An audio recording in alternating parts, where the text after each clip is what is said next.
So, you're looking for a dog trainer. It can feel like a huge task, right? But honestly, it's one of the best things you can do for your dog, especially living right here in Canoga Park. We're going to break down how to find the right person to make your life with your dog that much better. Here's what we're going to cover. First, we'll talk about what makes training unique to our area. Then, we'll help you figure out what your dog actually needs. After that, we'll go over how to pick a trainer, what you can expect to pay, and finally, where you can go to practice those new skills around town. So, why get so specific about Canoga Park? Well, because good training isn't a one-size-fits-all thing. It really needs to prepare your dog for the world they actually live in every day. Our streets, our parks, our routines. I mean, think about it. You're walking near Topanga Plaza, it's busy, or maybe you're at Warner Center over the weekend. You want your dog to be cool, calm, and collected, not stressed out or pulling you all over the place. The right training makes every walk and outing genuinely enjoyable. Okay, so before you even start Googling trainers, there's a really critical first step. You've got to figure out what you're actually trying to accomplish. Knowing your goals makes finding the right trainer so much easier. So just take a second and think, what are your goals here? Did you just get a new puppy and you're starting from square one? Or maybe you just need to work on some basic manners, like not jumping on people. Or is it something a little more challenging that's causing some stress? A lot of people are dealing with the same stuff. Leash pulling is a big one. Or maybe your dog jumps all over your guests, barks a ton, or gets super anxious when you leave. Being able to say this is my #1 priority really helps a trainer understand how to help you.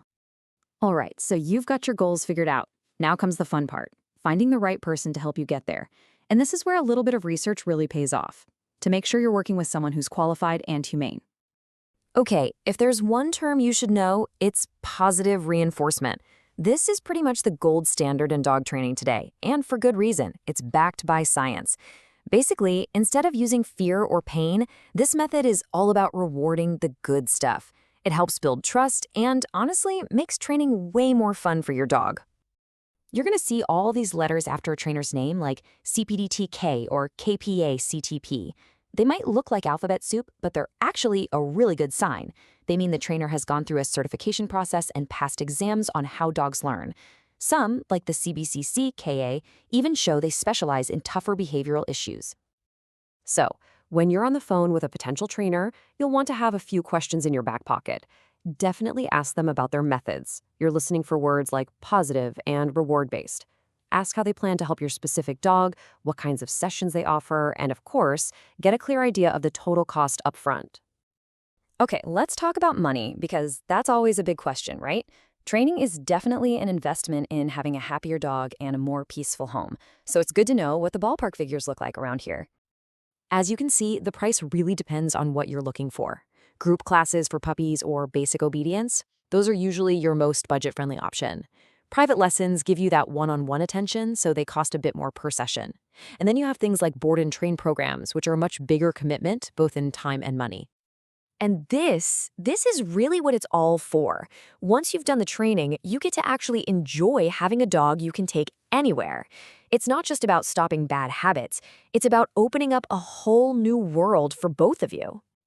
So where can you go to practice all these new skills? Well, you've got some great options right here. The Canoga Park Dog Park is perfect for working on recall and social skills in a fenced area. Or if you need more space, the fields at Warner Park are awesome for long leash work. Even a quieter spot like Orcas Park is great for practicing polite walking. And that's the whole point, isn't it? When you invest in training, you're not just teaching sit and stay. You're building your dog's confidence and giving yourself the freedom to bring them along for the ride. It really does change everything. So good luck with your training. We really hope this helps you find that perfect person for you and your dog. Just think of all the great times you're going to have together, whether it's just chilling at home, walking through the neighborhood, or having friends and family over.